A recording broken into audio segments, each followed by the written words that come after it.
Nigel Farage optužio je australijsku ministarku unutrašnjih poslova Karen Andrews kako nije bila iskrena u vezi sa Novakom Đokovićem dok je sportska ikona u zatvorskim uslovima i tvrdi da je u kontaktu sa porodicom Novaka Đokovića.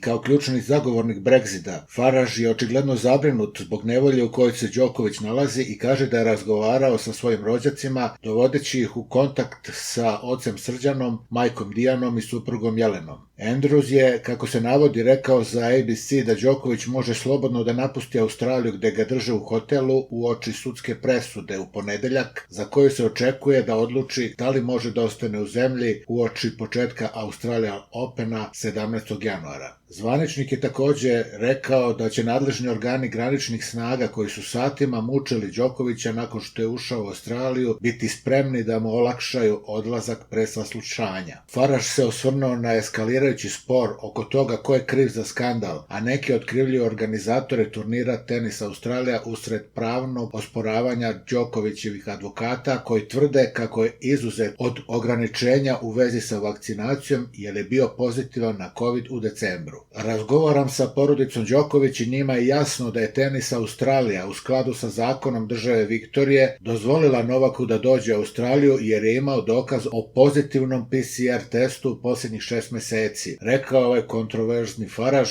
milionima svojih pratilaca na društvenim mrežama. Potom je uhapšen i oduzeli su mu telefon i novčanik. Kada australijski ministar unutrašnjih poslova kaže da Novak Đoković može da ode, ona nije iskrena. Osim ukoliko ne uloži žalbu, Novak će se automatski suočiti sa trogodišnjom zabranom izdavanja vize i ulaska u Australiju, tako da mora da ostane u zatvorskim uslovima do ročišta u ponedeljak. Izveštaji sugerišu kako Đoković boravi u lošim uslovima u hotelu i kako je tražio da mu se dozvoli ulazak njegovog kuvara. Bivši poslanik u Evropskom parlamentu i nosilac partije za Brexit možda je razgovarao i sa Đokovićevim bratom Đorđem, koji je odbacio ideju kako je njegov slavni brat mogao da ode pod takvim uslovima. Novak je do sada mogao da ode iz Australije, ali da je to uradio, priznao bi da je kriv, što nije, i tako prihvatio poraz, što nije opcija. Ostalo je da se sačeka sudska odluka. Ne znam šta će da uradi ako mu odluka ne prođe za rukom, a ne zna ni on. Prepun je emocija, a tenis i Grand Slam su mu trenutno posljednji na umu. Jedino što želi je da vidi zadovoljenje pravde i otkrivanje istine. Nije popunio ni jedan formular, to je urađeno preko Australijske teniske federacije. Sarađivao je sa saveznom vladom i teniska federacija ne može da izda nikakav sertifikat. Izdala ga je vlada Viktorije, ali savezna vlada je zaustavila taj sertifikat, što znači da smo došli do ozbiljne političke situacije. Deportuje se češki igrač koji je imao ista dokumenta kao Novak. Novak ne želi da se povuče, već da vidi pravdu za njega i sve ostale. On se bori za sebe, svoj narod i sve nacije na svetu koji vole slobodu. Oni ga mrze zato što su australijski političari izvršili pritisak na ljude da ga mrze, jer razmišlja svojom glavom. On je u zatvoru, ni u pritvoru, ni u hotelu.